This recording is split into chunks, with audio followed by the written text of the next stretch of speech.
அந்த முன்னோர்கள் தான் நம்ம வேற யாரும் கிடையாது. நம்ம குலசாமி நம்மளோட முன்னோர்கள். இதில வந்து நம்ம பெருசா ரொம்ப ஆராய்ச்சிலாம் பண்ண தேவையில்ல. நமது டிஎன்ஏ, நமது முன்னோர்கள் தான் ஒரு பீரியட்ல அவங்க செஞ்ச புண்ணியத்தின் அடிப்படையில் புண்ணிய ஆன்மாக்களா மாறுறாங்க. அந்த புண்ணிய ஆன்மாக்கள தான் அதுக்கப்புறம் வந்து நம்ம ப்ரமோஷன் ஆஃபீஸ் ப்ரமோஷன் மாரி தான். தெய்வங்களும் ஒரு நிலை ஒவ்வொருத்தரும் ஒரு நிலைய குடுக்கும். அப்போ குலசாமின்ற நிலைய ஒருத்தர் குடுத்துரும். அதுக்கப்புறம் சித்தர், முனிவர், மகரிஷி இப்படி ஒவ்வொரு கேட்டகரி இருக்கு. அந்த நீங்க தெய்வத்தோட அணுகுற முறை, நீங்க செய்ற செயல்பாடு அடிப்படையில் தான் உங்க ப்ரமோஷன் கடவுள் குடுப்பாரு. அது நல்ல ஆன்மாவா ப்ரமோஷன் ஆவறதுக்கான விஷயங்கள். இப்ப நீங்க கோயிலுக்கே போய் தெய்வம் கும்பிடும்போது, அந்தந்த தெய்வத்த சுத்தி என்ன இருக்கும்? அந்த இடத்துல புண்ணிய ஆத்மாக்கள் இருந்தா கோயில். அங்க புண்ணிய ஆத்மா தான் இருக்கும். நீங்க சிலை வடிவத்தில் சொல்ற விஷயம் வேற. ஆனா யார் இருப்பாங்கன்னா, புண்ணியம் செய்த ஆத்மாக்கள் இருக்கும். அப்போ நீங்க சொல்ல சொல்ல, அப்ப அந்த புண்ணிய ஆத்மாக்கள் தான் உங்களுடைய பிரார்த்தனைய ரிசீவ் பண்ணிக்கும்.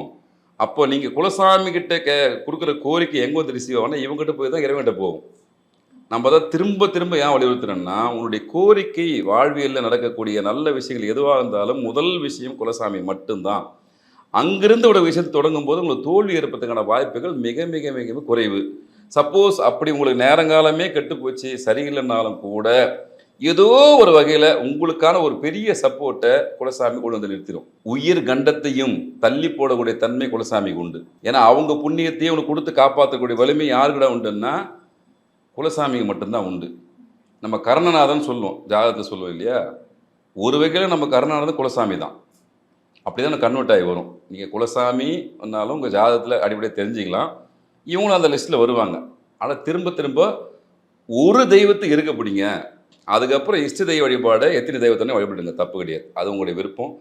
உங்களுடைய மனசார உங்களுக்கு பிடிச்சது முருகர் பெருமானோ, அம்மனோ யுவர் சாய்ஸ். ஆனா ஆரம்ப புள்ளி குலசாமியாக இருக்க வேண்டும். அதிலிருந்து தொடங்கி மற்ற விஷயத்த பண்ணும்போது, உங்க வாழ்க்கை சுபிட்சமா இருக்கும். அது 500% 1000% உண்மை, நேசர உண்மை. நம்ம முன்னோர்கள் அனுபவிச்ச விஷயத்த நம்ம குடுத்துட்டு போயிருக்காங்க. அந்த விஷயத்த எல்லாரும் அனுபவிக்கணும்னு தான் நம்முடைய ஒரே ஆசை. 60 வருட நம்பிக்கை. Anand banians and briefs.